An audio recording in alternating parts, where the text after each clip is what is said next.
you are replacing partially or completely eggs in your mixture, most of the properties are going to be affected. Texture is going to be more dense. The crumb is going to be much tighter, and the volume is going to be lower. This happens mostly when you are working with pastries. In the case of the structure is going to be softer, and you can see that in particular in butter cakes or cheesecakes. Shelf life, all the shelf life is going to be reduced. That means that staling is going to happen more quickly, and that will happen for all the baked goods.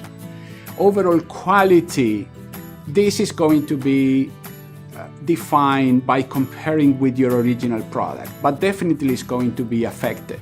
Flavor profile is going to change, it's going to be more unbalanced. The sensory profile is going to change also, mouthfeel, and everything that is like the texture of the product. And all that will affect the consumer acceptability. That means that when you come up with a product in which you have replaced the eggs, all these properties and all these characteristics will have to be revalidated with your consumer.